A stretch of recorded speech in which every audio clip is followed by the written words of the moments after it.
बीपीसीसीएचएन कर रहे हैं, उनका एग्जाम है, वो जरूर से कमेंट कीजिएगा ताकि उनका कॉन्फिडेंस बढ़े। चलेगा, क्वेश्चन आपसे पूछा गया था, पहला क्वेश्चन सिंपल सा पूछा गया था, how many type of dysmenorrhea. देखिएगा सेकंड पेपर है आपका, ये याद रखिएगा सेकंड पेपर है, primary health care in common condition वाला जो सेकंड पेपर आपका है। पहला पेपर हमने डिस्कस कर लिया है फाउंडेशन ऑफ कम्युनिटी हेल्थ का, अब सेकंड पेपर अपन डिस्कस कर रहे हैं। सेकंड पेपर के अंदर जो राजस्थान सीएचओ का जो बीपीसीसीएचएन का एग्जाम हुआ है उसका पेपर ये है और उसके सभी क्वेश्चन को अपन देखेंगे।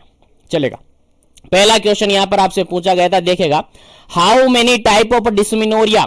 और डिसमेनोरिया के अंदर हमने काफी अच्छी तरीके से पढ़ा था सर, डिसमेनोरिया की बात करें तो डिसमेनोरिया में क्रैम्प वगैरह आते हैं, पेन और सीवियर क्रैम्प आते हैं मेंस्ट्रुअल साइकिल के दौरान, तो उसको हमने डिसमेनोरिया कहा था कि नहीं कहा था? बिल्कुल कहा था। तो इसके टाइप आपसे पूछे थे, पहला ऑप्शन यहां पर था 2 टाइप्स, सेकंड ऑप्शन था यहां पर 3 टाइप, थर्ड ऑप्शन था यहां पर ओनली 1 टाइप और फोर्थ ऑप्शन था यहां पर नन ऑफ दी अबव। चलेगा, क्या इसका करेक्ट आंसर होना चाहिएगा? जिनको एग्जाम हो चुका है वो देखेगा इसका आंसर क्या होगा। बिल्कुल करेक्ट, आपके पॉइंट ऑफ व्यू से, आपके मॉड्यूल के अंदर से आंसर बनाए, बिल्कुल बिल्कुल 100% सटीक है। और जो तैयारी में जुटे हुए वो अपना आंसर कमेंट कीजिएगा ताकि कॉन्फिडेंस हो सके। चलेगा, इस क्वेश्चन का अगर बिल्कुल करेक्ट आंसर अपन बात करें तो ऑप्शन नंबर ए बिल्कुल करेक्ट आंसर है।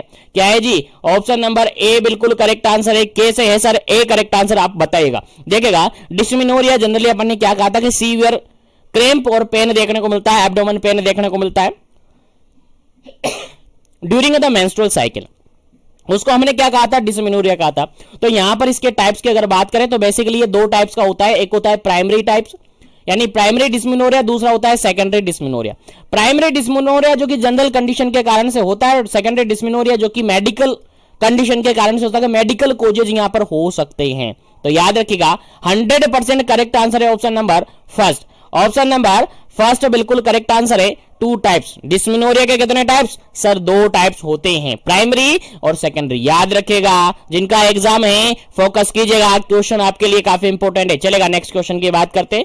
सेकंड नंबर क्वेश्चन है, सेकंड नंबर क्वेश्चन सिंपल सा कहा गया है, देखिएगा प्री मेंस्ट्रुअल सिंड्रोम पीएमएस, जिसको पीएमएस की जगह पीएमटी भी बोला जाता है, प्री मेंस्ट्रुअल टेंशन भी बोला जाता है। काफी फोकस किया था मैंने इस टॉपिक पर भी और कहा था यहां से क्वेश्चन आपके एग्जाम में पूछा जा सकता है। यहां पर क्वेश्चन ये पूछा गया है कि जो पीएमएस है, प्री मेंस्ट्रुअल सिंड्रोम है, उसके अंदर क्या क्या शामिल होते हैं।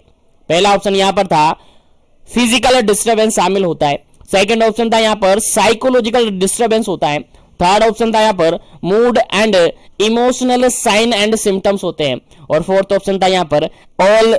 चलेगा, आंसर क्या होना चाहिए? आंसर अपना कमेंट कीजिएगा, उसके बाद इसका करेक्ट आंसर आपको बताया जाएगा और आगे बढ़ा जाएगा नेक्स्ट क्वेश्चन पर।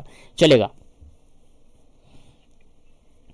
यहां पर अगर अपन देखें तो बिल्कुल करेक्ट आंसर जो होगा option number D correct answer होगा। Option number D correct answer होगा। देखिएगा, थोड़ा स्पीडली चलूंगा क्योंकि क्वेश्चन सारे सोल्व करने के बाद हम एक बार फिर से गेस्ट पेपर डिस्कस करेंगे आपके बीपीसीसीएचएन के रिगार्डेड, जिनका एग्जाम अभी रिसेंटली आने वाला है।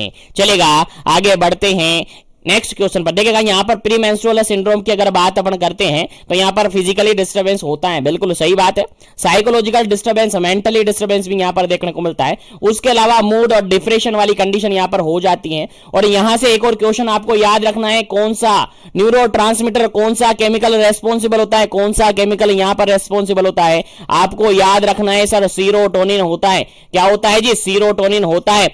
स्पेशली इग्नू यूनिवर्सिटी में एक क्वेश्चन रिपीट होता है, याद रखेगा जो इग्नू यूनिवर्सिटी का एग्जाम देने वाले हैं। चलेगा, आगे बात करते हैं पर नेक्स्ट क्वेश्चन पर। नेक्स्ट क्वेश्चन आपके सामने थर्ड नंबर क्वेश्चन था। थर्ड नंबर क्वेश्चन क्या कह रहा था? देखिएगा, ब्लडी और brown vaginal discharge indicate it's possible cause. देखिए, क्वेश्चन सिंपल सा यहां पर यह पूछा गया है कि वेजाइनल डिस्चार्ज हो रहा है और वेजाइनल डिस्चार्ज को हमने डिफाइन किया था कि वेजाइनल डिस्चार्ज क्या होता है। वेजाइना से कोई भी डिस्चार्ज हो रहा है उसको वेजाइनल डिस्चार्ज कहेंगे क्या? वेजाइनल से जो भी डिस्चार्ज हो रहा है उसके अंदर कुछ कंसिस्टेंसी उसकी होगी, कुछ कलर उसका होगा। अगर अलग अलग कलर से अलग अलग कंसिस्टेंसी के साथ हो रहा है उसको अपन ने क्या कहा था? वेजाइनल डिस्चार्ज कहा था। याद है कि नहीं है? जिसको याद नहीं है वो याद रखेगा, जिसका एग्जाम आने वाला है वो याद रखेगा। जो भी कैंडिडेट अभी क्लास में प्रेजेंट है क्लास को ज्यादा ज्यादा लाइक करे, ज्यादा ज्यादा शेयर करे ताकि सभी तक पहुंच जाए। और चैनल पर पहली बार विजिट करें तो चैनल को जरूर से सब्सक्राइब कर लीजिएगा ताकि इसी तरीके से कंटिन्यू सेशन आपको मिले। बहुत ही जल्दी अपन सीएचओ के वैकेंसी आ गई है, एमपी की तो आ चुकी है और राजस्थान की भी बहुत ही जल्दी आने वाली, तो उसके रिगार्डेड भी हम क्लासेस स्टार्ट कर देंगे। चलेगा, यहां पर बात करें तो देखेगा गोनोरिया सेकंड ऑप्शन थे, इरेगुलर मेंस्ट्रुअल साइकिल, सर्वाइकल और यूटेराइन कैंसर। थर्ड ऑप्शन था यहां पर ट्रैकोमोनियासिस और फोर्थ ऑप्शन था यहां पर ईस्ट इन्फेक्शन। क्या करेक्ट आंसर है? जो भी आंसर बता रहा हूं बिल्कुल 100%, 100, 101, 10% आप मान के चलेगा, बिल्कुल करेक्ट है, इनसे बाहर कोई क्वेश्चन नहीं है। ठीक है, चलेगा। इस क्वेश्चन का बिल्कुल राइट आंसर की अगर बात करें, देखा ब्लडी और ब्राउन कलर का अगर वेजाइनल डिस्चार्ज हो रहा है, डायरेक्टली आप आंसर कहां जाएंगे? सर मेंस्ट्रुअल प्रॉब्लम हो सकती है, इरेगुलर मेंस्ट्रुएशन उसके अंदर हो सकता है, या फिर कोई कैंसर, सर्वाइकल कैंसर या फिर यूटेराइन कैंसर वहां पर हो सकता है। तो क्या करेक्ट आंसर है? Option number B is correct answer, याद रखिएगा। चलेगा, आगे बढ़ते हैं नेक्स्ट क्वेश्चन पर। नेक्स्ट क्वेश्चन आपके सामने काफी जबरदस्त, काफी इंपॉर्टेंट। देखा, फोर्थ नंबर क्वेश्चन पूछा था मास्टाइटिस मींस क्या होता है, और ये भी हमने काफी तरीके से पढ़ा था मास्टाइटिस क्या होता है। देखिएगा, जो भी क्वेश्चन आया ना बिल्कुल आपकी क्लासेस से आया है। अगर आपको विश्वास नहीं है तो क्लासेस, प्रीवियसली क्लासेस सारी यूट्यूब पर पड़ी हुई है, सारी को आप देख सकते हैं, उठाकर देख लीजिएगा, आपको मिलेंगे 100% क्वेश्चन मिलेंगे यार।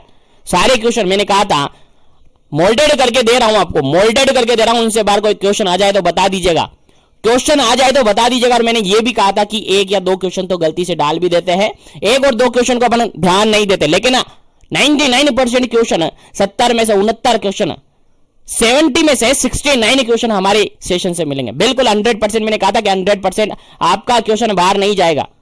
जो लोग कह रहे थे कि पीआर पढ़ो, टारगेट पढ़ो, मैंने कहा था कि मत पढ़ो, मैंने कहा था कोई भी बुक अदर से मत पढ़ो, मॉड्यूल्स के बाहर से कोई क्वेश्चन आपसे नहीं पूछा जाएगा। 100% वही हुआ और आगे भी वही होगा, क्योंकि ट्रेनिंग पीरियड है, ट्रेनिंग की तरह ही होगा, ट्रेनिंग का पेपर ट्रेनिंग की तरह ही होगा, कोई कंपटीशन की तरह नहीं होगा। चलेगा, इस क्वेश्चन का राइट आंसर आपको देना था मास्टाइटिस से क्या मींस आपका बनता है। पहला ऑप्शन यहां पर था डिस्मिनोरिया बनेगा, सेकंड ऑप्शन था यहां पर पैल्विक पेन कहेंगे, थर्ड ऑप्शन यहां पर था पेन, स्वेलिंग और रेडनेस ऑफ ब्रेस्ट, और फोर्थ ऑप्शन था यहां पर वेजाइनल डिस्चार्ज। चलेगा, मास्टाइटिस से क्या रिलेशन है, मास्टाइटिस का मींस क्या होता है, ये आपसे पूछा गया था। उम्मीद है सभी सही करके आए होंगे, और सभी कैंडिडेट कमेंट जरूर कीजिएगा कि आपने कितने क्वेश्चन में से कितने सही करके आए हैं। सभी को कांग्रेचुलेशन, जो भी अच्छा पेपर करके आए सभी को, और ऑलमोस्ट सभी पास हो जाएंगे। अगर जीवन एजुकेशन के साथ थे, जीवन एजुकेशन के साथ विजिट कर रहे थे, जीवन एजुकेशन की क्लासेस देख रहे थे, तो 101% एक भी कैंडिडेट फेल नहीं होगा। और मैंने कहा था जो जीवन एजुकेशन के साथ बना हुआ है 101% बिल्कुल सारा पेपर मोड़ करके आएगा, सारा पेपर गोल करके मैंने पिला दिया था आपको। चलेगा, इस क्वेश्चन का राइट आंसर की अगर बात करें अपन तो ऑप्शन नंबर सी बिल्कुल करेक्ट आंसर है। ऑप्शन नंबर सी बिल्कुल करेक्ट आंसर होगा, क्योंकि डिस्मिनोरिया मेंस्ट्रुअल साइकिल से रिगार्डेड है, पैल्विक पेन और वेजाइनल डिस्चार्ज यहां पर होगा नहीं। क्या होगा सर? पेन होगा, स्वेलिंग होगा, और mastitis directly related to breast, directly related to breast, यानी पेन होगा, स्वेलिंग होगी और रेडनेस देखने को मिलेगा कहां पर? ब्रेस्ट के अंदर। That is a mastitis, that is a mastitis. Option number C is correct answer, बिल्कुल 100% करेक्ट आंसर है। आप ऑफिशियल से मिलाएंगे, कुछ क्वेश्चन में क्वेरीज आपको देखने को मिल सकते हैं, लेकिन हमारी क्वेश्चन की आंसर की में आपको क्वेरीज नहीं देखने को मिलेगी, क्योंकि क्वेरीज कहां से मिलेंगे? हमने डायरेक्टली मॉड्यूल से उठाए और मॉड्यूल से अंदर से आपको आंसर बता रहे। चलेगा, नेक्स्ट क्वेश्चन की बात करते हैं। नेक्स्ट क्वेश्चन की बात अपन करते हैं। नेक्स्ट क्वेश्चन आपके सामने देखेगा, 5th नंबर क्वेश्चन है। 5th नंबर क्वेश्चन सिंपल सा क्या पूछा है, देखेगा, pelvic organ prolapse can be managed by. Pelvic organ prolapse हो चुका है, काफी अच्छी तरीके से पढ़ा था आपने, इसमें सिस्टोसेल आपने पढ़ा था कि नहीं पढ़ा था? काफी अच्छी तरीके से पढ़ा था। अलग अलग टर्मिनोलॉजी भी हमने पढ़ी थी कि कौन सा ऑर्गन प्रोलेप्स हुआ है। यहां पर क्वेश्चन पूछा है पीओपी, मैंने कहा था कि प्लास्टर ऑफ पेरिस नहीं है, प्लास्टर ऑफ पेरिस नहीं है, ये क्या है? पैल्विक ऑर्गन प्रोलेप्स है। तो यहां पर आपको याद होगा, नहीं याद हो तो याद रखेगा, जिनका एग्जाम आगे आने वाला है वो भी याद रखेगा। पैल्विक ऑर्गन प्रोलेप्स हो रहा है तो उसका मैनेजमेंट कैसे आप करेंगे? पहला ऑप्शन यहां पर था प्रिवेंटिव मेजरमेंट आप करेंगे, मैनेजमेंट आप करेंगे। सेकंड ऑप्शन यहां पर कंजर्वेटिव मैनेजमेंट आप करेंगे। थर्ड ऑप्शन यहां पर था सर्जिकल मैनेजमेंट आप करेंगे, और फोर्थ ऑप्शन था यहां पर ऑल ऑफ दी अबव आप करेंगे। चलेगा, क्या इसका करेक्ट आंसर होना चाहिए था? देखिए, जिनका भी एग्जाम आगे आने वाला है ना, वो ध्यान रखे क्वेश्चन रिपीट हो सकता है, क्वेश्चन रिपीट नहीं होगा तो डायरेक्टली नहीं पूछा जाएगा, तो थोड़ा सा घुमाकर पूछा जा सकता है, लेकिन क्वेश्चन पूछा जा सकता है, इसलिए ध्यान रखें। देखिएगा पीओपी की अगर अपन बात करें तो देखिएगा काफी सारे लोग, कहने का मतलब ये है, काफी सारे लोग कह सकते हैं कि सर पीओपी है तो उसको मैनेज करने के लिए पीओपी हो चुका है, यानी पेल्विक ऑर्गन बाहर आ चुके हैं, पेल्विक ऑर्गन बाहर आ चुके हैं तो सर्जिकली मैनेजमेंट करो ना, वहां पर सर्जरी कर दो, सर्जरी करके उनको अंदर लगा दो, सर्जरी करके उनको वापस से रिप्लेस कर दो, कर सकते हैं क्या? Option number C. लेकिन देखिएगा यहां पर बिल्कुल एक्यूरेट आंसर की अगर बात अपन करें ना तो ऑप्शन नंबर डी सही होगा, डी सही होगा, बिल्कुल सही बात है, क्योंकि वहां पर प्रिवेंटिव भी, क्योंकि फर्दर प्रोलेप्स, अभी यहां पर क्वेश्चन में ये नहीं कहा कि कंप्लीट प्रोलेप्स हो चुका है, पेल्विक ऑर्गन प्रोलेप्स हुआ है, कितना हुआ है हमें पता नहीं है, इसलिए हम यहां पर प्रिवेंटिव सर्विसेज भी कर सकते हैं, प्रिवेंटिव मैनेजमेंट भी कर सकते हैं, कंजर्वेटिव मैनेजमेंट भी कर सकते हैं और सर्जिकल मैनेजमेंट भी अपन यहां पर कर सकते हैं। तो option number D is correct answer, option number D is correct answer, याद रखेगा, भूलना नहीं है, जिनका एग्जाम में ध्यान रखेगा। चलेगा नेक्स्ट क्वेश्चन की बात करते हैं। नेक्स्ट क्वेश्चन काफी इंपॉर्टेंट है और ये क्वेश्चन एज इट इज हमने पढ़ा था, एज इट इज, कुछ चेंजेस नहीं है, केवल ऑप्शन ऊपर नीचे हुए, बाकी क्वेश्चन एज इट इज हमने पढ़ा था। India launch its first family planning programme, India के अंदर जो फर्स्ट फैमिली प्लानिंग प्रोग्राम है कब लॉन्च किया गया था? सिंपल सा क्वेश्चन आपसे पूछा गया था, उम्मीद है सभी को याद है और सभी अच्छा से क्वेश्चन को करके आए होंगे। चलेगा पहला ऑप्शन यहां पर देखा 1952, सेकंड ऑप्शन है 1984, थर्ड ऑप्शन था यहां पर 2000 और फोर्थ ऑप्शन था 2010। चलेगा क्या इसका करेक्ट आंसर है? आंसर आपको देना है, फिर इसका करेक्ट आंसर आपको बताया जाएगा। चलिएगा जल्दी कीजिएगा, क्या इसका करेक्ट आंसर होगा? चलिए यहां पर अगर बिल्कुल करेक्ट आंसर की अपन बात करें तो देखिएगा ऑप्शन नंबर ए बिल्कुल करेक्ट आंसर, 1952 बिल्कुल करेक्ट आंसर है। जो इंडिया के अंदर फर्स्ट फैमिली प्लानिंग प्रोग्राम है, फर्स्ट फैमिली प्लानिंग प्रोग्राम में कब लॉन्च हुआ था? आप सबको याद होना चाहिए, 1952 के अंदर, 1952 के अंदर लॉन्च कर दिया गया था, याद रखिएगा, भूलना नहीं है। चलेगा नेक्स्ट क्वेश्चन की बात करते हैं। नेक्स्ट क्वेश्चन आपसे पूछा गया था 7 नंबर क्वेश्चन था, 7 नंबर क्वेश्चन क्या पूछा था देखेगा, to narrow down the gap between the knowledge and use the contraceptive, Government of India introduce the programme. देखिएगा क्वेश्चन सिंपल सा यहां पर यह पूछा गया है कि नॉलेज के साथ साथ कॉन्ट्रासेप्टिव जितने भी मेथड्स हैं उनको यूज करना और उनके बीच में जो भी गैप है उसको दूर करना, जो भी गैप है उसको दूर करना। अगर ऐसा है, नॉलेज देना एक तरीके से, लोगों को कॉन्ट्रासेप्टिव्स के बारे में जानकारी देना कि उनको यूज क्यों करना चाहिए, उनको यूज कैसे करना चाहिए, क्या फायदे हैं, क्या नुकसान है, इन सबको बताने के लिए गवर्नमेंट ऑफ इंडिया ने एक प्रोग्राम लॉन्च किया था। उस प्रोग्राम का नाम आपसे पूछा गया था तो आपको आंसर देना था। पहला ऑप्शन यहां पर यह था total fertility rate, TFR। Second option यहां पर था national family health survey. Third option यहां पर था RMNCH+A प्रोग्राम और फोर्थ ऑप्शन था यहां पर नेशनल पॉपुलेशन पॉलिसी 2000। चलेगा क्वेश्चन का आंसर क्या होगा? आंसर आपको देना है।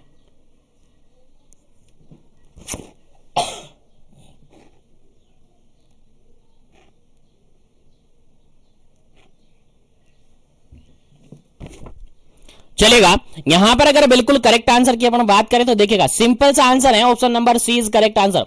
Option number C is correct answer. RMNCH+A programme जो है इसके अंदर नॉलेज और यूज ऑफ कॉन्ट्रासेप्टिव्स के बारे में दिया जाता है ताकि जो फैमिलीज हैं उनका जो भी नॉलेज है वो बढ़ सके और बढ़ने के साथ साथ इनका इंप्रूवमेंट लाया जा सके, हेल्थ में इंप्रूवमेंट लाया जाए। किस किस की हेल्थ में देखेगा? Reproductive health, maternal health, newborn health, child health और एडोल्सेंट हेल्थ, इन सबकी हेल्थ के अंदर क्या लाया जाए? इंप्रूवमेंट लाया जाए। काफी अच्छी तरीके से पढ़ा था इस टॉपिक को अपन ने और इसके रिगार्डेड जितने भी क्वेश्चन थे हमने सोल्व कर लिए थे। और जिनका भी एग्जाम आने वाला है प्रीवियसली सभी सेशन पढ़ के जाएंगे, प्रीवियसली सभी सेशन पढ़ के जाएंगे, गलत नहीं होगा आपका कोई भी क्वेश्चन। मैं बता दूं कहीं से भी क्वेश्चन नहीं पूछा जाएगा, डायरेक्टली मोल्डेड करके मैंने आपको अवेलेबल करवा दिया। चलेगा नेक्स्ट क्वेश्चन की बात करते हैं। 8 नंबर क्वेश्चन था, 8 नंबर क्वेश्चन आपसे पूछा गया था lactational amenorrhoeal method LAM is the method of family planning. देखिएगा सिंपल सा क्वेश्चन पूछा गया था, जो LAM होता है लैक्टेशनल एमनोरियल मेथड जो होता है किस टाइप का मेथड है, फैमिली प्लानिंग का कौन सा मेथड है, और इसके रिगार्डेड भी जितने क्वेश्चन बन सकते हैं सारे क्वेश्चन मैंने मोल्डेड करके आपको दे रखे। चलिएगा आंसर बताइएगा, फिर आगे बढ़ते हैं। पहला ऑप्शन यहां पर था परमानेंट मेथड, सेकंड ऑप्शन था नेचुरल मेथड, थर्ड ऑप्शन था आर्टिफिशियल मेथड और फोर्थ ऑप्शन था ऑल ऑफ दी अबव। चलेगा आंसर क्या था, आंसर क्या होना चाहिए, जिनका एग्जाम आ रहा है उनको ध्यान रखना है, क्वेश्चन पूछा जा सकता है, इसके रिगार्डेड जितने क्वेश्चन बनते हैं सारे मैंने बता रखे। चलेगा LAM की अगर अपन बात करते हैं तो ये क्या है आपका नेचुरल मेथड है, क्या है जी नेचुरल मेथड है। लैक्टेशनल एमनोरियल मेथड क्या है जी, लैक्टेशनल एमनोरियल मेथड आपका नेचुरल मेथड है। इसके अंदर जो एक्सक्लूसिव ब्रेस्ट फीडिंग करवाई जाती है, कितने महीने तक, 6 मंथ तक एक्सक्लूसिव ब्रेस्ट फीडिंग करवाई जाती है। बिल्कुल बिल्कुल ये आपकी प्रेगनेंसी को रोकता है, बिल्कुल नेचुरल मेथड में आता है, बिल्कुल नेचुरल मेथड में आता है। आपसे पूछा जा सकता है ब्रेस्ट फीडिंग किस टाइप का मेथड है, नेचुरल मेथड है, याद रखिएगा, भूलना नहीं है।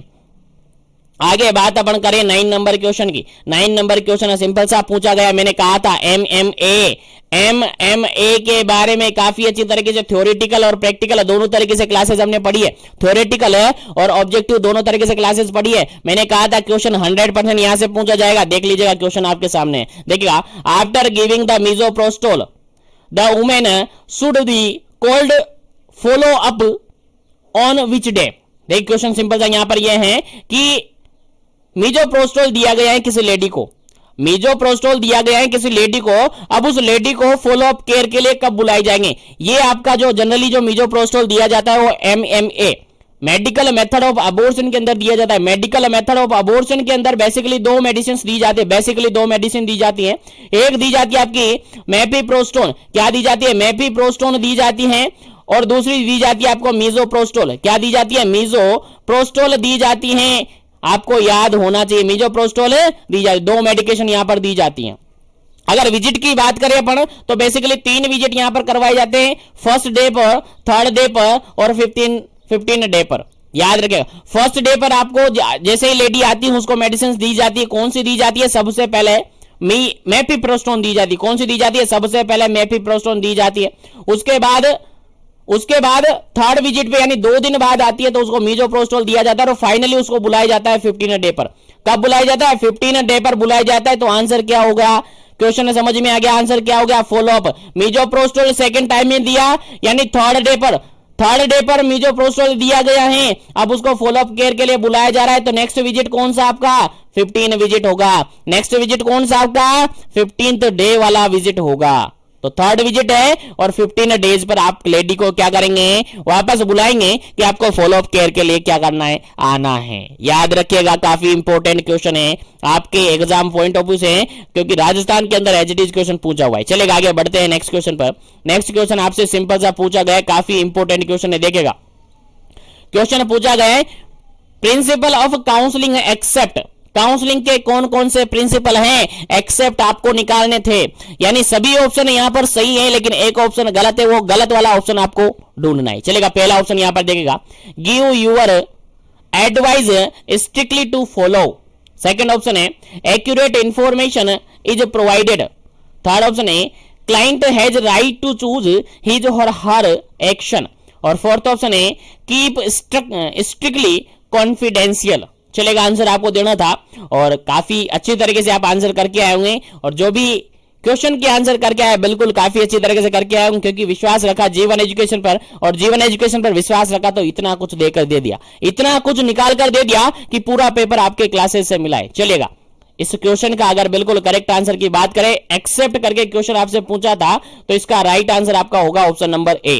क्या होगा जी, ऑप्शन नंबर ए होगा। सर कैसे होगा ऑप्शन नंबर ए, तो देखेगा सेकंड ऑप्शन कहता है एक्यूरेट इंफॉर्मेशन इज प्रोवाइडेड।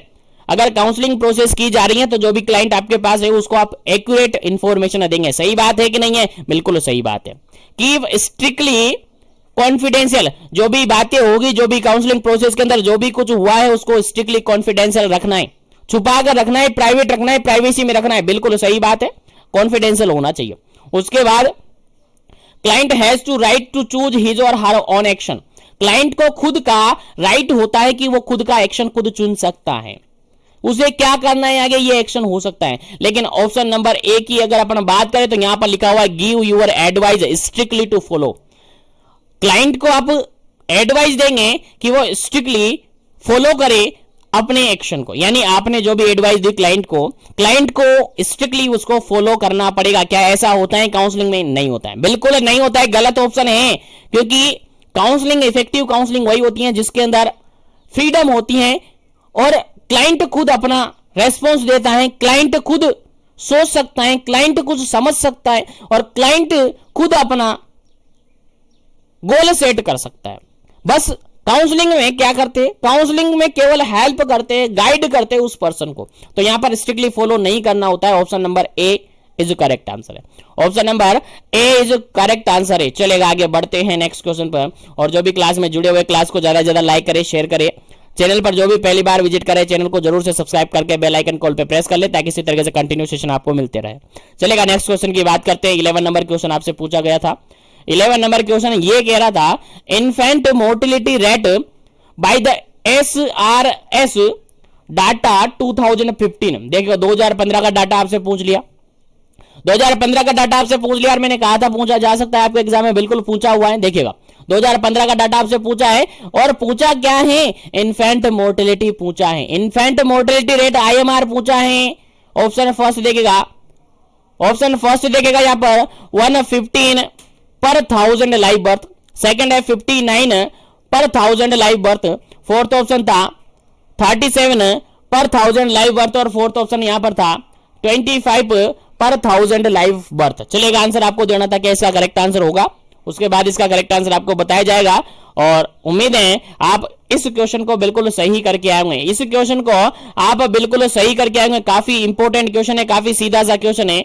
इस क्वेश्चन का अगर बिल्कुल करेक्ट आंसर की अपन बात करें, बिल्कुल है करेक्ट आंसर की अपन बात करें तो ऑप्शन नंबर सी बिल्कुल करेक्ट आंसर है।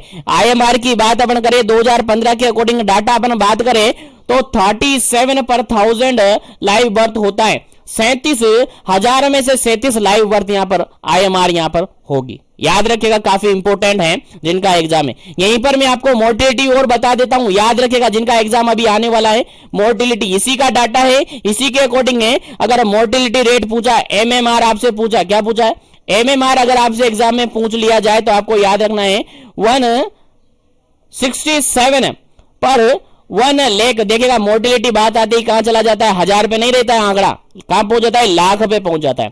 तो 1 lakh live birth, 1 lakh live birth याद रखेगा 167 पर 1 लाख लाइव बर्थ याद रखिएगा। और अकॉर्डिंग किसके अकॉर्डिंग है, 2015 के अकॉर्डिंग नहीं है, ये आपका है 2011 और 13 के अकॉर्डिंग आपसे पूछा जा सकता है। याद रखिएगा, काफी इंपॉर्टेंट है। चलेगा, आगे बढ़ते हैं नेक्स्ट क्वेश्चन पर। क्या करेक्ट आंसर होगा 11 नंबर का, सी करेक्ट आंसर है। चलेगा, नेक्स्ट क्वेश्चन की बात करते हैं। नेक्स्ट क्वेश्चन आपसे पूछा गया था 12 नंबर क्वेश्चन ये कह रहा था a large number of maternal and child death is due to. देखिएगा यहां पर क्वेश्चन ये कहा जा रहा है कि जो लार्ज नंबर में मैटरनल और चाइल्ड की डेथ हो रही है उसका कारण क्या है। अकॉर्डिंग टू ऑप्शन आपको आंसर देना है, अकॉर्डिंग टू ऑप्शन आपको आंसर देना है कि मैटरनल यानी मदर और चाइल्ड की जो डेथ हो रही है उसके कारण क्या क्या हो सकते हैं, क्या हो सकता है, आंसर देना है आपको। पहला ऑप्शन यहां पर इस तरीके से था, पहला ऑप्शन कह रहा था the delay in deciding to seek care, second option था the delay in reaching the appropriate health centre, third option था the delay in receiving the quality care inside in the health institution, और fourth option था यहां पर all of the above. चलेगा, क्या इसका correct answer होगा? उम्मीद है सभी सही करके आएंगे। बिल्कुल काफी सिंपल सा, काफी इजी सा क्वेश्चन आपसे पूछा गया था। इसका करेक्ट आंसर अगर अपन देखें तो option number D correct answer होगा, option number D correct answer होगा। क्योंकि अगर सिक की केयर करने में हमने देरी कर दी है, सिक बीमारी की केयर करने में हमने देरी कर दी है, तब भी डेथ हो सकती है। अगर बीमार है मैटरनल और चाइल्ड, अगर एप्रोप्रिएट टाइमिंग पर एप्रोप्रिएट सेंटर पर नहीं पहुंचा तब भी डेथ हो सकती है। और अगर डिले कर दिया हमने एप्रोप्रिएट इंस्टीट्यूशन पर पहुंचाने में या रिसीव करने में, पहुंचा तो दिया लोगों ने, पहुंचा तो दिया लेडी को, लेकिन रिसीव करने में थोड़ी देरी कर दी, तब भी डेथ हो सकती है। तो तीनों ही कोज हो सकते हैं, इसलिए option number D is correct answer है। बिल्कुल 100% करेक्ट आंसर है, 100% करेक्ट आंसर है। अगर आपकी ऑफिशियली आंसर की में कुछ थोड़ा सा वेरिएशन आ जाता है तो आपकी आंसर की के अंदर गलत है। क्या है? आपके आंसर की के अंदर गलत है, जो बता रहा हूं वो गलत नहीं है। फिर भी कोई क्वेरीज रह जाती है गलती से, अगर हो जाती है तो आप बता दीजिएगा, मैं करेक्ट करने की कोशिश करूंगा। बाकी मेरे हिसाब से मैं 100% पूरा दूंगा, 100% आपको दे रहा हूं, बिल्कुल शुरू से ही कह रहा हूं कि 100% मैं दूंगा। आपको कितना लेना है वो आपके ऊपर है। तो जिसने 100% लिया है बिल्कुल सारे क्वेश्चन करके आए, बिल्कुल सही है, और जो उनका कम लिया है उसने कम कर दिए, यानी गलत कर क्या चलेगा। नेक्स्ट क्वेश्चन की बात अपन करते हैं। नेक्स्ट क्वेश्चन 13 नंबर आपसे पूछा था। 13 नंबर आपसे क्या कह रहा था? क्वेश्चन सिंपल सा पूछा था, the home based newborn care scheme was launched. Simple सा क्वेश्चन पूछा था, home based newborn care was launched, कब लॉन्च हुआ था home based care scheme? Home based newborn care scheme कब लॉन्च हुआ था? सभी को याद होगा, जिसको याद नहीं है वो याद रखिएगा, आपके एग्जाम में पूछा जा सकता। पहला ऑप्शन देखेगा 1992 के अंदर, सेकंड ऑप्शन था 2011 के अंदर, थर्ड ऑप्शन था 2000 के अंदर, फोर्थ ऑप्शन था 2007 के अंदर। चलिएगा, क्या इसका करेक्ट आंसर होगा? जल्दी से आपको आंसर बताना है, फिर इसका करेक्ट आंसर आपको बताया जाएगा। और जो एग्जाम करके आए वो अपना आंसर बता दीजिएगा, आप क्या करके आए, उसके बाद मैं करेक्ट आंसर बताऊंगा, बिल्कुल करेक्ट आंसर। चलेगा, यहां पर अगर बात करें अपन तो option number B is correct answer. Option number B is correct answer, 2011 बिल्कुल करेक्ट आंसर है। आपका जो home based newborn care scheme है कब लॉन्च किया गया था? 2011 में लॉन्च किया गया था, बिल्कुल याद रखना है। चलेगा, नेक्स्ट क्वेश्चन की बात करते हैं। जो भी कैंडिडेट क्लास में जुड़े हुए क्लास को लाइक शेयर करते रहेगा ताकि सभी तक क्लास पहुंचे, सभी को बेनिफिट हो जाए। चलेगा, नेक्स्ट क्वेश्चन की बात करते हैं। नेक्स्ट क्वेश्चन आपके सामने 40 नंबर क्वेश्चन है। Universal immunisation programme include vaccine. देखिएगा, यूनिवर्सल इम्यूनाइजेशन प्रोग्राम के अंदर कौन कौन सी वैक्सीन इंक्लूड हैं? कौन कौन सी वैक्सीन इंक्लूड हैं? आंसर आपको देना था, फटाफट से आंसर दीजिएगा, क्या इसका करेक्ट आंसर होगा। चलेगा, पहला ऑप्शन यहां पर है ट्यूबरकुलोसिस यानी कि BCG, DPT, polio, measles, hepatitis B. Second option था यहां पर बीसीजी, डीपीटी, पोलियो और बीसीजी और कोवैक्सीन। थर्ड ऑप्शन था यहां पर डीपीटी, पोलियो, बीसीजी और कोविशील्ड। फोर्थ ऑप्शन था यहां पर बीसीजी, डीपीटी और रूबेला। चलेगा, फटाफट से आंसर दीजिएगा, कौन सा ऑप्शन यहां पर बिल्कुल करेक्ट आंसर होगा।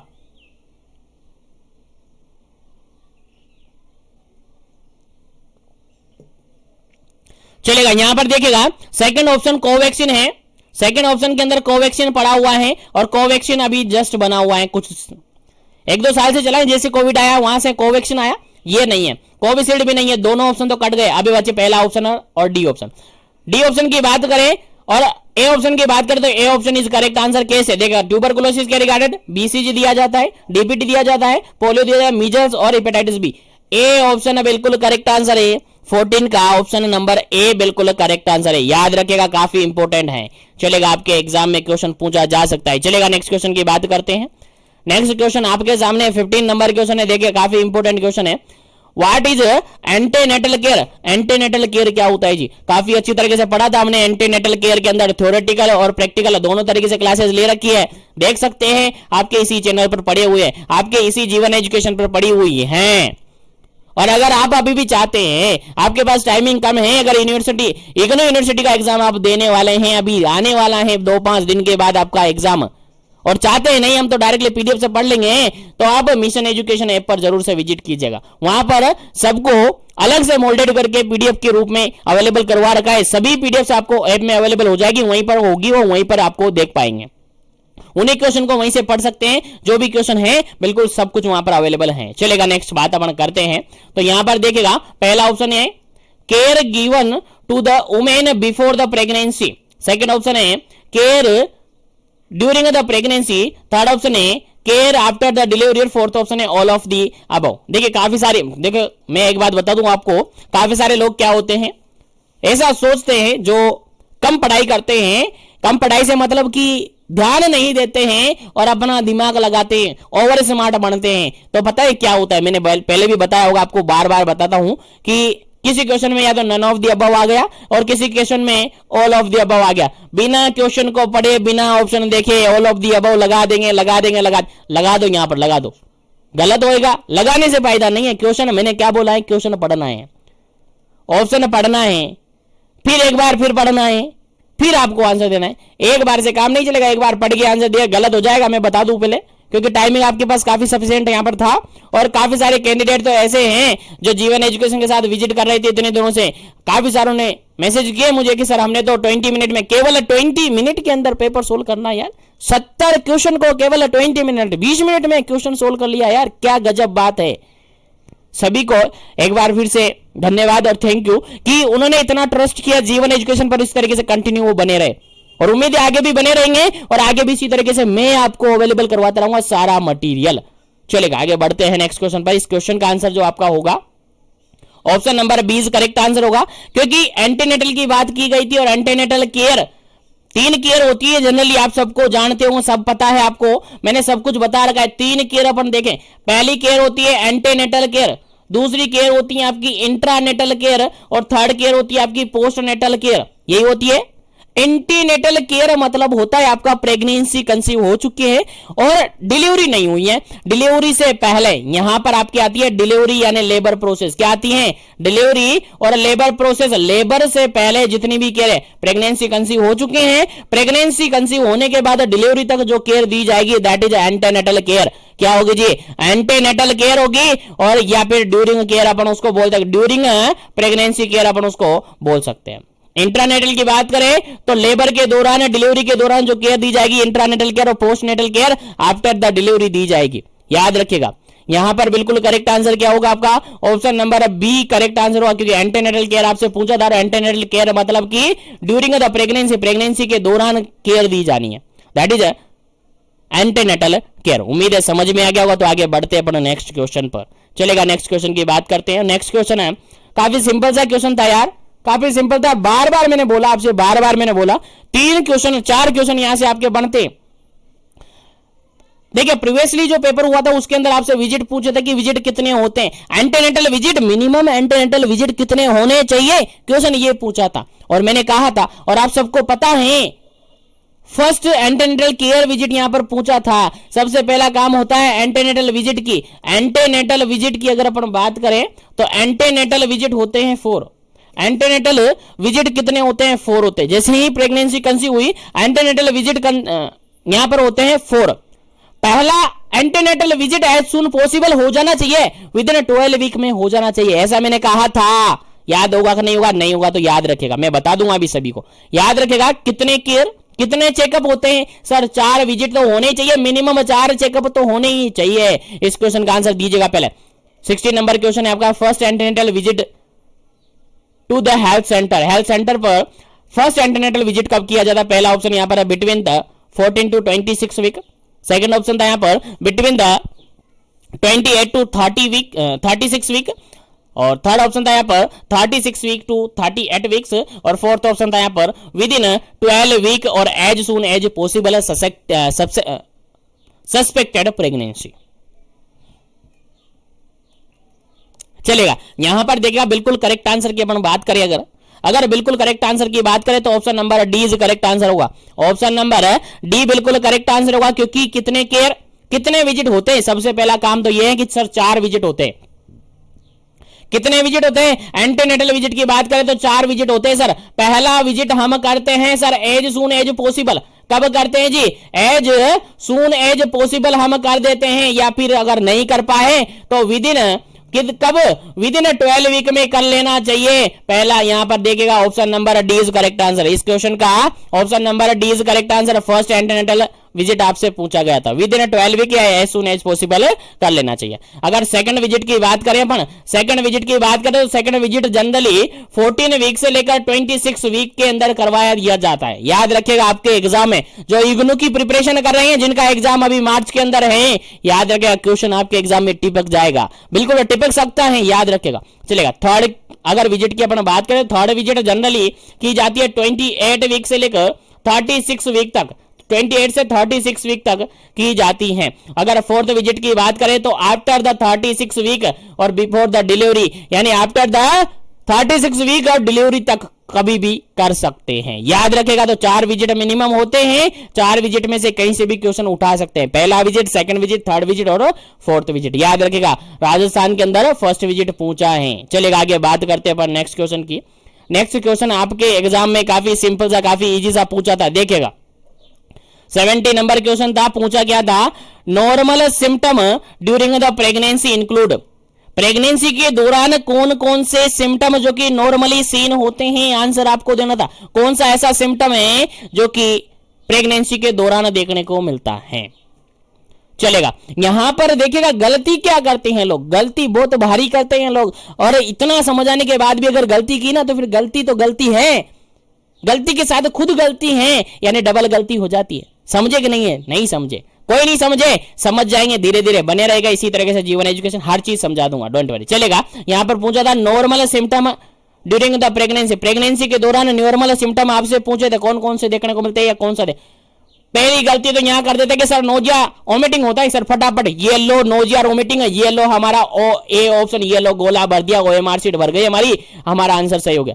बाद में देखा तो सर गोला तो गलत भर गया, गोला तो गलत भर गया सर, हार्ट बर्न भी हो सकता है सर, कॉन्स्टिपेशन भी हो सकता है सर, सर तीनों ही हो सकते हैं, तो फिर सर ऑप्शन नंबर क्या बनना है सर, डी बनना है। ऑप्शन नंबर क्या बनना है जी, डी बनना है, क्योंकि नॉर्मल सिम्टम की अगर बात करें तो नोजिया और वोमिटिंग तो होता ही है, साथ में हार्ट बर्न भी हो सकता है, साथ में कॉन्स्टिपेशन और यूरिनेशन इंक्रीज भी यहां पर हो सकता है। तो तीनों ऑप्शन यहां पर गलत है, इसलिए option number D is correct answer. इसलिए जल्दीबाजी ना करें, जिन्होंने जल्दीबाजी कर दी है उनको याद है, लेकिन जिनको पता है जल्दीबाजी में गलत हो सकता है तो जल्दीबाजी ना करें। तो 70 नंबर का आंसर क्या हो जाता है आपका, ऑप्शन नंबर डी हो जाता है। चलेगा आगे बात करते हैं अपन 80 नंबर क्वेश्चन पर। चलेगा 80 नंबर क्वेश्चन की बात करते हैं, एक बार फिर से आपको कंफ्यूजन करने वाला क्वेश्चन है, देखेगा screening should be done except one two prevent the further complication, यानी फॉलोइंग ऑप्शन के अंदर आपको देखना है ऐसी स्क्रीनिंग जिसके अंदर फर्दर इन्वेस्टिगेशन की जरूरत नहीं पड़ेगी, फर्दर इन्वेस्टिगेशन की जरूरत नहीं पड़ेगी, लेकिन 3 ऑप्शन यहां पर ऐसे हैं जिसके अंदर फर्दर इन्वेस्टिगेशन की जरूरत पड़ेगी या फर्दर कॉम्प्लिकेशन को प्रिवेंट किया जा सकता है। समझ में आया कि नहीं समझ में? क्वेश्चन सिंपल सा ये पूछा है, स्क्रीनिंग शुड बी डन, कौन सी ऐसी स्क्रीनिंग है जो की जानी है prevent to further complication, complication को बचाने के लिए, लेकिन एक ऐसी कॉम्प्लिकेशन यहां पर है, एक ऐसी कंडीशन यहां पर है जिसकी स्क्रीनिंग बार बार नहीं की जानी है, फर्दर कॉम्प्लिकेशन से कोई लेना देना उसका नहीं है, फर्दर कॉम्प्लिकेशन से कोई लेना देना नहीं है। आंसर आपको देना था, नोजिया वोमिटिंग आपके ऑप्शन में था, HIV ऑप्शन में था, रूबेला ऑप्शन में था, RH फैक्टर यहां पर ऑप्शन में था। तो देखिएगा यहां पर अगर बात करें तो HIV अगर है तो उसको स्क्रीनिंग करना पड़ता है, बार बार स्क्रीनिंग करना पड़ता है क्योंकि ये कॉम्प्लिकेशन जनरेट करवा सकता है। रूबेला की बात करें तो कॉम्प्लिकेशन जनरेट करवा सकता है, RH फैक्टर की बात करें तो कॉम्प्लिकेशन जनरेट करवा सकता है, लेकिन नोजिया और वोमिटिंग है जो कि कॉम्प्लिकेशन का कोई रोल ही नहीं है, क्योंकि नॉर्मली नोजिया वोमिटिंग जो मॉर्निंग सिकनेस होती है प्रेगनेंसी में वो देखने को मिल सकती है। तो यहां पर करेक्ट आंसर क्या होगा आपका 18 नंबर ऑप्शन करेक्ट आंसर होगा आपका, option number A is correct answer, option number A is correct answer. चलेगा आगे बढ़ते हैं नेक्स्ट क्वेश्चन पर।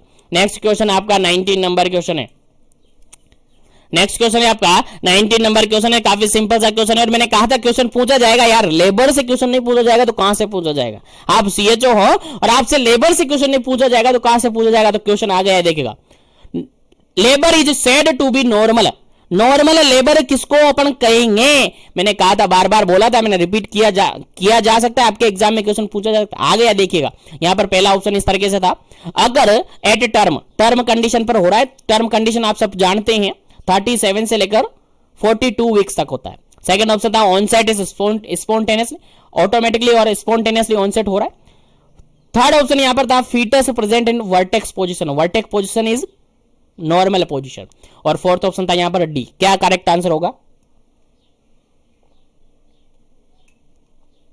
चलेगा यहां पर अगर बिल्कुल करेक्ट आंसर की अपन बात करें 19 नंबर क्वेश्चन का करेक्ट आंसर अपन देखें तो option number D is correct answer. Option number D is correct answer. कैसे सर? नॉर्मल लेबर की बात की गई थी जी, नॉर्मल लेबर की बात की गई है, और नॉर्मल लेबर टर्म प्रेगनेंसी होती है, टर्म कंडीशन पर हो जाता है 37 से लेकर 42 वीक के बीच में डिलीवरी यानी लेबर हो जाता है। उसके बाद स्पॉन्टेनियसली होता है, ऑटोमेटिकली हो जाता है, कोई इंडक्शन की जरूरत नहीं पड़ती, कोई ऑक्सीडेशन देने की जरूरत नहीं पड़ती है, ऑटोमेटिकली होता है। उसके अलावा प्रेजेंटेशन की बात करते हो वर्टेक्स यानी सिफेलिक प्रेजेंटेशन यहां पर देखने को मिलता है। अगर तीनों कंडीशन है तो that is a normal labour, that is a normal labour. चलिएगा आगे बढ़ते हैं, उम्मीद है समझ में आ रहे हैं क्वेश्चन है और आप सही करके आए होंगे क्वेश्चन है। चलिएगा आगे बढ़ते हैं, लेकिन जो भी कैंडिडेट अभी जुड़े हैं सेशन को ज्यादा ज्यादा लाइक करें, शेयर करें, और चैनल पर पहली बार विजिट करें तो चैनल को जरूर से सब्सक्राइब करें ताकि इसी तरीके से कंटिन्यू सेशन आपको मिलते रहे। चलेगा नेक्स्ट क्वेश्चन है 20 नंबर, और 20 नंबर आपसे पूछा गया है पार्टोग्राफ से रिगार्डेड।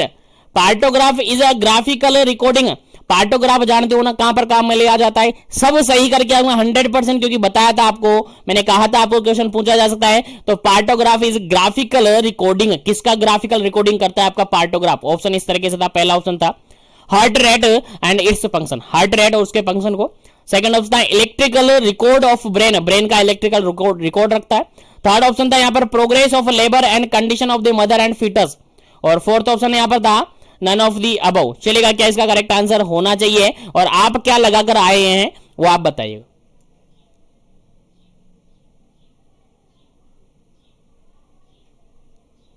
चलेगा, यहां पर अगर करेक्ट आंसर की अपन बात करें तो देखिएगा यहां पर हार्ट रेट और इसके फंक्शन केवल इससे लेना देना नहीं है, इससे भी लेना देना नहीं है आपका है। यहां पर जो पार्टोग्राफ है आपका जनरली जो काम में लिया जाता है वो प्रोग्रेस ऑफ लेबर, लेबर की प्रोग्रेस को जानने के लिए काम में लिया जाता है, कि मदर और फीटस की वेलबींग को जानने के लिए किया जाता है। बिल्कुल option number C is correct answer. Option number C is correct answer. याद रखिएगा, काफी इंपॉर्टेंट क्वेश्चन था। इग्नू यूनिवर्सिटी का जो एग्जाम आने वाला है अभी रिसेंटली नेक्स्ट वीक के अंदर आपके एग्जाम में पूछा जा सकता है, याद रखिएगा। चलेगा नेक्स्ट क्वेश्चन की बात करते हैं, और नेक्स्ट क्वेश्चन तो पता नहीं कितनी बार मैंने कहा था, कितनी बार मैंने कहा था कि क्वेश्चन एग्जाम में पूछा जा सकता है। क्वेश्चन मैंने कितनी बार रिपीट किया था। चलेगा 21 नंबर क्वेश्चन क्या कहता है, देखिएगा life threatening condition of the pregnancy in the pregnant women in having the high blood pressure. देखिएगा बीपी है, हाइपरटेंशन यहां पर है, मोर देन बीपी यहां पर है, उसके साथ साथ प्रोटीनूरिया है, उसके साथ साथ कन्वर्जन है। देखिएगा तीन कंडीशन यहां पर शामिल हो गई है, हाइपरटेंशन हो गया है, प्रोटीनूरिया हो गया है और कन्वर्जन हो गया है। अब मैंने कहा था कि सर कन्वर्जन आ गया है तो क्या होगा जी? ऑप्शन देगा हाइपरटेंशन, प्रीक्लेम्शिया और टेकिकार्डिया और शोक। देखिएगा यहां पर अगर अपन बात करें तो option number B is correct answer. Option number B is correct answer होगा। ऑप्शन नंबर बी बिल्कुल करेक्ट आंसर होगा, क्योंकि यहां पर देखिएगा हाइपरटेंशन, केवल हाइपरटेंशन अगर देखने को मिलता है तो अपन हाइपरटेंशन लगा देते, और टेकिकार्डिया जनरली देखने को मिलता है, शोक यहां पर कहीं नहीं। जनरली अगर हाइपरटेंशन हुआ है और हाइपरटेंशन के साथ प्रोटीनूरिया हो रहा है, प्रोटीनूरिया अगर दोनों ही कंडीशन यहां पर होती है, इडिमा और जोड़ देते हैं तो प्रीक्लेम्शिया हो जाता है। लेकिन कन्वर्जन भी यहां पर आ गए, सीजर भी यहां पर आ गए हैं, और सीजर आ गए तो आंसर क्या जाएगा सर? इक्लेम्शिया होगा। क्या जाएगा? इक्लेम्शिया होगा। पीआईएच की कंडीशन है जी, प्रेगनेंसी इंड्यूस्ड हाइपरटेंशन की कंडीशन है इक्लेम्शिया। यहां से ड्रग ऑफ चॉइस आपसे पूछी जा सकती है, इग्नू वाले ध्यान रखे, इग्नू वाले ध्यान रखे, ड्रग ऑफ चॉइस आपसे पूछी जा सकती है। इक्लेम्शिया के अंदर क्या होगी जी? मैग्नीशियम सल्फेट होगी, याद रखिएगा, मैग्नीशियम सल्फेट होगी, याद रखिएगा, भूलना नहीं है। चलिएगा आगे बढ़ते हैं, नेक्स्ट क्वेश्चन आपसे पूछा था 22 नंबर क्वेश्चन पूछा गया था, maternal complication of obstructed labour, यानी लेबर तो हो रहा है लेकिन कौन सा लेबर है? ऑब्स्ट्रक्टेड, ऑब्स्ट्रक्शन हो रखा है लेबर के अंदर। तो मैटरनल कॉम्प्लिकेशन क्या क्या होगा, मदर के अंदर क्या क्या हो सकता है? पहला ऑप्शन यहां पर है मैटरनल डेथ हो सकती है, सेकंड ऑप्शन था यहां पर यूटेराइन रप्चर हो सकती है, थर्ड ऑप्शन था यहां पर फिस्टुलाइज हो सकती है, और फोर्थ ऑप्शन था यहां पर ऑल ऑफ। चलेगा, आंसर आपको देना था, करेक्ट आंसर क्या होना चाहिए? उम्मीद है सभी को पता चल गया यार, सभी को पता चल गया। Option number D is correct answer. Option number D is correct answer. बिल्कुल सही बात है कि यहां पर मैटरनल डेथ हो सकती है, यूटेराइन रप्चर हो सकता है और फिस्टुलाज यहां पर हो सकते हैं। बिल्कुल करेक्ट आंसर है option number D is correct answer. Option number D is correct answer. चलेगा, नेक्स्ट क्वेश्चन की बात अपन करें। नेक्स्ट क्वेश्चन की अपन बात करें तो नेक्स्ट क्वेश्चन के अंदर देखिएगा, नेक्स्ट क्वेश्चन की बात करें तो सिंपल सा क्वेश्चन आपसे पूछा गया था, बस क्वेश्चन थोड़ा सा चेंज किया है, लाइन चेंज की है, लाइन चेंज करने के बाद सब कुछ गुस्से में आ गए और गलत करके आ गए। देखिएगा 23 नंबर क्वेश्चन में ये पूछा था, abdomen is divided how many site to identify the pain. और मैंने पेन वाली जो क्लास पढ़ाई थी, मैंने कहा था 100% क्वेश्चन आएगा पेन से, पेन से, एब्डोमेन पेन से रिगार्डेड 100% क्वेश्चन आएगा। देख लीजिएगा आ गया, मिल गया है क्वेश्चन। और पूछा था यहां पर साइट, साइट नहीं, साइट से परेशान हो गए लोग, साइट से परेशान हो गए। How many site, site confusion कर गई है। आपसे रीजन पूछा है यार, साइट पूछिए आप, कंफ्यूजन क्यों होते, रीजन आपसे पूछे, रीजन है कितने, क्वाड्रेंट नहीं पूछे, रीजन पूछे। अगर क्वाड्रेंट पूछते ना तो एब्डोमेन को अपन 4 क्वाड्रेंट में डिवाइड करते। एब्डोमेन को, ये आपका एब्डोमेन है, एब्डोमेन को अपन सीधा सा कहेंगे तो 4 क्वाड्रेंट में अपन डिवाइड करते हैं एब्डोमेन को। कितने क्वाड्रेंट में, 4 क्वाड्रेंट में, ठीक है। क्वाड्रेंट नहीं बोला है, साइट बोला है, साइट बोला है तो आप रीजन पर जाएंगे। 9 रीजन है, कितने रीजन है जी, 9 रीजन में हमें क्वाड्रेंट नहीं है, रीजन है 9 रीजन, फर्स्ट, सेकंड, थर्ड और फोर्थ, इस तरीके से पूरे 9 रीजन यहां पर हैं। अब इसके रिगार्डेड मैंने ब्रीफली पूरा कंप्लीटली क्लास बना रखी है, कंप्लीटली क्लास आपको अवेलेबल करवा रखी है, उसको देख लीजिएगा। 100% क्वेश्चन आपके एग्जाम में पूछा जा सकता है, आगे भी चलेगा। 9 रीजन यहां पर बिल्कुल करेक्ट आंसर है, रीजन की बात की गई है, याद रखिएगा, इंपोर्टेंट क्वेश्चन है। चलेगा आगे बढ़ते हैं पर नेक्स्ट क्वेश्चन पर। और नेक्स्ट क्वेश्चन आपके सामने सिंपल सा पूछा था, विब्रियो कोलेरा क्या है जी, विब्रियो कोलेरा क्या है जी, क्या बैक्टीरिया है, क्या फंगस है, क्या वायरस है, क्या प्रोटोजोआ है। उम्मीद है सभी को याद है, बिल्कुल सभी को याद है, फटाफट से आंसर दीजिएगा, क्या इसका करेक्ट आंसर होगा, क्या इसका करेक्ट आंसर होगा। सभी ने अच्छी तरीके से करके आए होंगे, सभी बिल्कुल करेक्ट आंसर होगा यहां पर। विब्रिया कोलेरा जो है, कोलेरा कोज करता है, राइस वाटर स्टूल आता है, क्या है जी, बैक्टीरिया है। राइस वाटर स्टूल याद रखिएगा, आपके एग्जाम में पूछा जा सकता है, राइस वाटर स्टूल किसका क्लिनिकल फीचर है, आपका आंसर जाएगा सर कोलेरा का। सर कोलेरा का पॉजिटिव फैक्टर विब्रियो कोलेरा होता है, सर ये क्या है, एक बैक्टीरिया होता है, सर ये क्या है, एक बैक्टीरिया होता है, याद रखिएगा, भूलना नहीं है, आपको याद होना चाहिए। चलेगा नेक्स्ट क्वेश्चन की बात अपन कर लेते हैं। 25 नंबर क्वेश्चन है, 25 नंबर क्वेश्चन सिंपल सा पूछा क्या रहा है, कोजेज ऑफ कॉन्स्टिपेशन एक्सेप्ट। देखिए सिंपल सा क्वेश्चन घुमाए, घुमाने की बात अलग है कॉन्स्टिपेशन की। और जिसने क्वेश्चन ध्यान से नहीं पढ़ा ना 100% गलत हुआ है, 100% मैं बता दूं, जिसने क्वेश्चन ध्यान नहीं दिया ना उसका 100% गलत हुआ है। कैसे गलत हुआ है चलेगा मैं बता दूं अभी एक बार, चलेगा। देखिएगा मैंने कहा था आपसे, एक्सेप्ट क्वेश्चन में छिपा हुआ है, नोट क्वेश्चन में छिपा हुआ है। अगर ध्यान दे दिया, क्वेश्चन को अच्छे से पढ़ लिया तो आंसर सही हो जाएगा, नहीं तो गलत हो जाएगा, नहीं तो गलत हो जाएगा। यहां पर पूछा था एक्सेप्ट करके कि कॉन्स्टिपेशन करने वाले सभी हैं, लेकिन एक ऑप्शन ऐसा है जो कि कॉन्स्टिपेशन नहीं करता है। आंसर आपको देना था, पहला ऑप्शन देखेगा यहां पर, कंज्यूमिंग लो फाइबर डाइट और लेस फ्लूइड। सेकंड ऑप्शन था high fibre diet. Fourth option था प्रेगनेंसी, सॉरी थर्ड ऑप्शन था प्रेगनेंसी और फोर्थ ऑप्शन था यहां पर side effect of certain drugs. Except पूछा था वो, एक्सेप्ट, और एक्सेप्ट पूछा था तो एक्सेप्ट ही तो बताना था सर, एक्सेप्ट ही तो बताना था सर। यहां पर एक्सेप्ट मतलब कि हाई फाइबर डाइट लेंगे तो कॉन्स्टिपेशन होगा कि ये कॉन्स्टिपेशन ट्रीट होगा। हाई फाइबर डाइट अपन कॉन्स्टिपेशन पेशेंट को देते हैं, कॉन्स्टिपेशन पेशेंट से कहते हैं सर हाई फाइबर डाइट लो ताकि आपके कॉन्स्टिपेशन में रिलीफ मिले। देखिएगा अगर कंज्यूम करेगा लो फाइबर डाइट या फिर लेस फ्लूइड तो कॉन्स्टिपेशन हो सकता है। प्रेगनेंसी में जनरली कॉन्स्टिपेशन देखने को मिल सकता है, और कोई ड्रग्स आप ले रहे हो तो उसके कारण से देखने को मिल सकता है। लेकिन अगर हाई फाइबर डाइट आप ले रही हैं, अपनी डाइट के अंदर हाई फाइबर डाइट आप ले रही हैं, तो कॉन्स्टिपेशन जनरली देखने को नहीं मिलता है। और एक्सेप्ट करके क्वेश्चन आपसे पूछा था कोजेस ऑफ कॉन्स्टिपेशन से रिगार्डेड, तो आपका करेक्ट आंसर होता है option number B. Option number B correct answer हो जाता है। चलिएगा आगे बढ़ जाते हैं अपना नेक्स्ट क्वेश्चन पर, आगे बढ़ जाते हैं नेक्स्ट क्वेश्चन पर। नेक्स्ट क्वेश्चन आपके सामने देखिएगा, काफी इंपोर्टेंट क्वेश्चन है। 26 नंबर क्वेश्चन है, और 26 नंबर क्वेश्चन सिंपल सा पूछा था, काफी इजी सा क्वेश्चन था। Viral hepatitis is a infection of, viral hepatitis जो होता है किसका इन्फेक्शन होता है? सिंपल सा नाम है यार, हेपेटाइटिस है तो हेपेटाइटिस लीवर है यार। हेपेटाइटिस बार बार आ रहा है, हेपेटाइटिस लीवर है। याद रखिएगा बिल्कुल भूलना नहीं है। चलेगा हार्ट यहाँ पर होगा नहीं, किडनी होगा नहीं, लंग्स होगा नहीं, हेपेटाइटिस आ गया, हेपेटाइटिस आते ही आपका आंसर कहां चला जाएगा, लीवर पे चला जाएगा।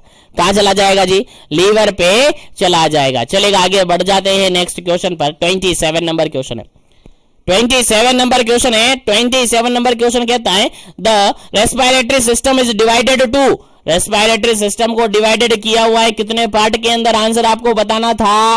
पहला ऑप्शन है 1 पार्ट के अंदर, सेकंड ऑप्शन था 2 पार्ट के अंदर, थर्ड ऑप्शन था 3 पार्ट के अंदर, फोर्थ ऑप्शन था यहाँ पर 4th पार्ट के अंदर। रेस्पिरेटरी सिस्टम को डिवाइडेड किया हुआ है, सबको याद है 2 पार्ट के अंदर डिवाइडेड किया हुआ है। कितने पार्ट के अंदर सर, 2 पार्ट के अंदर। Upper respiratory system, lower respiratory tract, upper respiratory tract और लोअर रेस्पिरेटरी ट्रैक्ट। याद रखेगा, भूलना नहीं है, आपके एग्जाम में पूछा हुआ क्वेश्चन है, आगे पूछा जा सकता है, इग्नू के अंदर याद होना चाहिए। चलेगा, नेक्स्ट क्वेश्चन की बात अपन कर लेते हैं। नेक्स्ट क्वेश्चन आपके सामने 28 नंबर क्वेश्चन है। 28 नंबर क्वेश्चन क्या कहता है, देखिएगा, sinusitis means inflammation of the, sinusitis किनका इन्फ्लामेशन होता है। और जनरली सिंपल सा क्वेश्चन है, हमने एज इट इज क्वेश्चन पढ़ा था, कुछ भी चेंजेस नहीं है, कुछ भी चेंजेस नहीं है, एज इट इज क्वेश्चन उठा हुआ है, एज इट इज उठाया है, ऑप्शन भी चेंज नहीं है। देखा, साइनोसाइटिस मींस होता है इन्फ्लामेशन ऑफ, नोज का नहीं होता है बिल्कुल, थ्रोट का नहीं होता है बिल्कुल, और गम्स का नहीं होता है बिल्कुल, किसका होता है, साइनसस का होता है। साइनसस का होता है, याद रखिएगा, एयर स्पेस होते हैं साइनसस, और साइनस का अगर इंफेक्शन हो जाता है दैट इज साइनोसाइटिस कहलाता है। क्या होता है, साइनोसाइटिस कहलाता है। चलेगा, नेक्स्ट क्वेश्चन की बात करते हैं।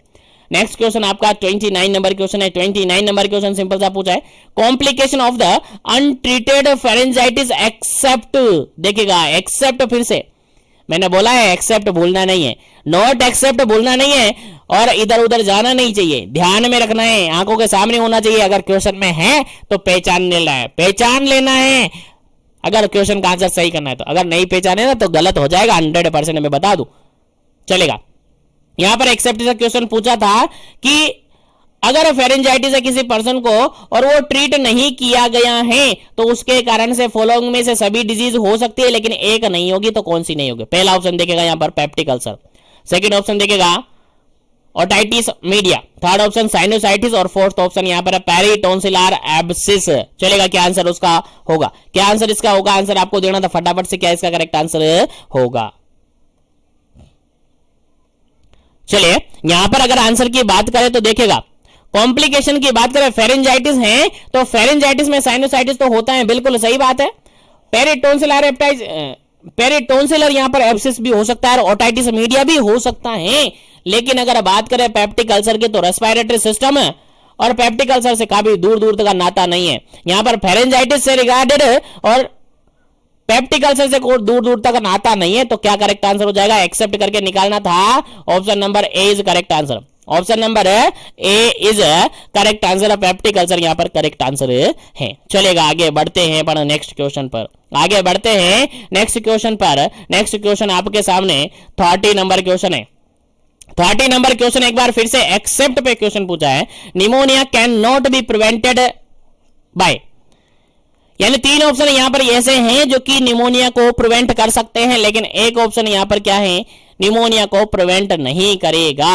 Pneumonia can not be prevented except करके यहां पर पूछा है, एक्सेप्ट करके यहां पर पूछा है। चलिए आंसर दीजिएगा, पहला ऑप्शन है यहां पर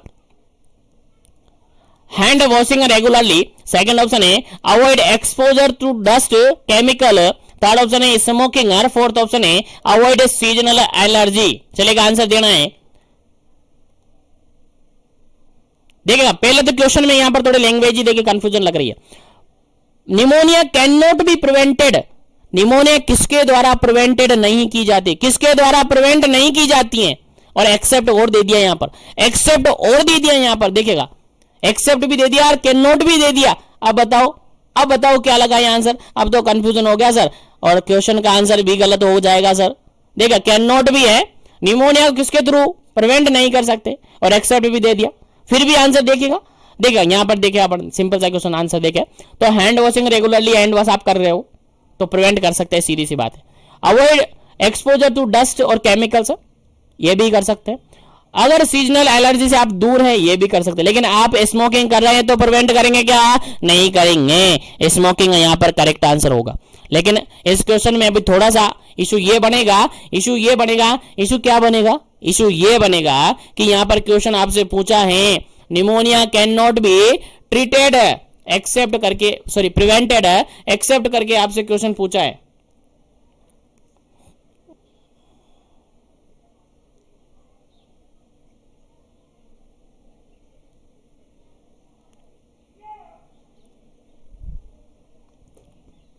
चलेगा, आगे बढ़ते हैं। उम्मीद है समझ में आ गया है। तो स्मोकिंग यहां पर करेक्ट आंसर हो जाता है। चलेगा, आगे बढ़ते हैं, नेक्स्ट क्वेश्चन की बात करते हैं। पहला यहां पर नेक्स्ट क्वेश्चन है आपका 31 नंबर क्वेश्चन है। 31 नंबर क्वेश्चन कहता है कोजेज ऑफ हेमोप्टाइसिस। हेमोप्टाइसिस मतलब जानते होंगे, हेमोप्टाइसिस मतलब कि क्या होता है? कफिंग के अंदर क्या आना, कफ के अंदर ब्लड आना हेमोप्टाइसिस होता है। जानते हो सब? बिल्कुल जानते हैं। तो चलिए आगे बढ़ते हैं। हेमोप्टाइसिस का कारण क्या हो सकता है? एक तो हीमेटेमेसिस भी होता है, वोमिटिंग के साथ ब्लड आना हीमेटेमेसिस होता है।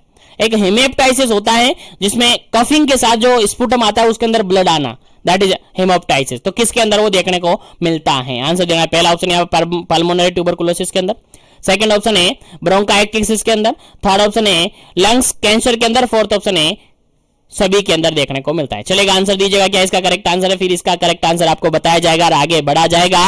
चलेगा, जल्दी करते रहेगा, जल्दी से आंसर देते रहेगा ताकि सभी को आंसर पता चले।